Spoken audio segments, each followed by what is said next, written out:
अनामिका मध्य प्रदेश से दिल्ली कॉलेज में पढ़ने के लिए आई हुई थी और अयान राजस्थान से उसी कॉलेज में पढ़ने के लिए आया था। अयान एक सीधा साधा सा लड़का था, जो ना लड़कियों से ज्यादा बात करता था और ना किसी से ज्यादा मतलब रखता है। अनामिका को अयान की यह बात बहुत अच्छी लगती थी और वह कोई न कोई बहाने से अयान से बात करने की कोशिश किया करती थी। अनामिका दिखने में क्यूट लगती थी। कुछ ही समय में अयान और अनामिका की दोस्ती हो जाती है। अयान धीरे धीरे अनामिका को पसंद करने लगता है। दोनों दिन भर कॉलेज में बातें करते और अपनी हर बातें एक दूसरे को शेयर करते थे और कुछ समय में बहुत अच्छे दोस्त बन गए। इससे पहले अयान की लाइफ में पहले कोई लड़की आई नहीं थी, जबकि लड़के अनामिका के पहले दोस्त रह चुके थे और वह सबसे बात भी किया करती थी। अयान को ये सब पसंद नहीं था। एक दिन बातों ही बातों में अयान को अपने दिल की बात अनामिका को बता देता है। अनामिका उससे एक दिन का वक्त मांगती और कहती है, मैं कल तुम्हें इसका जवाब दूंगी। अनामिका सोचती है कि जब अयान कॉलेज पढ़ने के लिए आया था, तब वह सिर्फ पढ़ाई पर ही ध्यान देता था, पर अब तो उसका पूरा ध्यान मुझ पर ही रहता है। अगर मैं इसकी गर्लफ्रेंड बन जाऊं तो ये पढ़ाई भूलकर मुझ में ही लगा रहेगा। यही सब ख्याल अनामिका के मन में आते हैं और दूसरे दिन अनामिका अयान को मना करके कहती है, मैं तुम्हें अपना दोस्त समझती हूँ बस, और इससे ज्यादा कुछ नहीं। मैं यहाँ पढ़ने आई हूँ और कुछ करने नहीं। तुम चाहो तो मेरे दोस्त रह सकते हो। अयान को ये बात बहुत बुरी लगती है और वह दोस्ती के लिए मना कर देता है और अनामिका को बहुत समझाता है, लेकिन अनामिका कुछ नहीं सुनती और अयान अनामिका से बात करना बंद कर देता है। कुछ दिन कॉलेज भी नहीं आता है। अब अनामिका को भूलकर पूरा ध्यान पढ़ाई में लगाता है और ना किसी से ज्यादा बात करता है और ना मतलब रखता है। देखते ही देखते कॉलेज बीत जाता है और सब अलग अलग हो जाते हैं। अयान कॉलेज में टॉप कर जाता है और सबसे पहले नौकरी पा लेता है। 2-3 साल बीत जाते हैं। अयान को अनामिका की पता होती है और ना अनामिका को अयान का कुछ पता रहता है।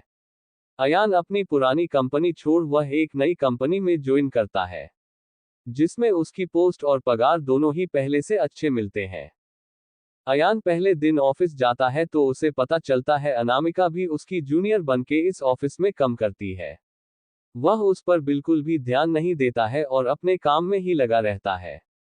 कुछ दिनों तक ऐसा ही चलता रहता है। दोनों एक दूसरे को पहले से ही जानते थे और एक दिन दोनों को एक प्रोजेक्ट के लिए साथ में बाहर जाना पड़ा।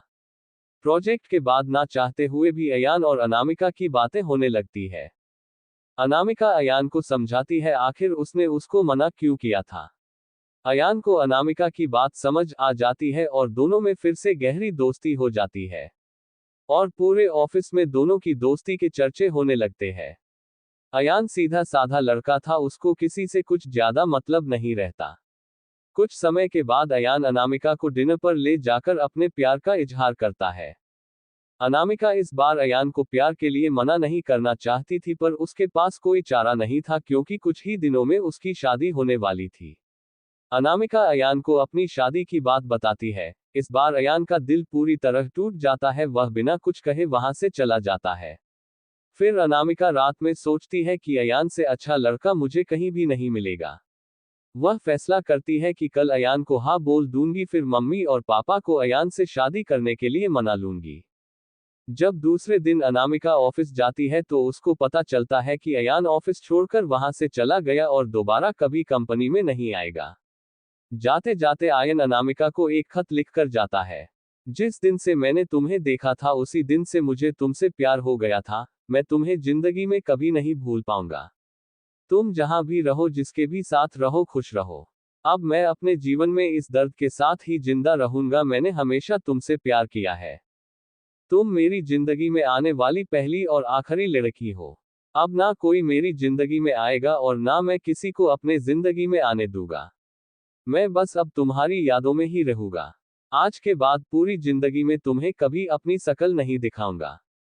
बस भगवान से यही दुआ करता रहूंगा कि तुम जहां भी रहो खुश रहो, और शादी के लिए बहुत बहुत शुभकामनाएं।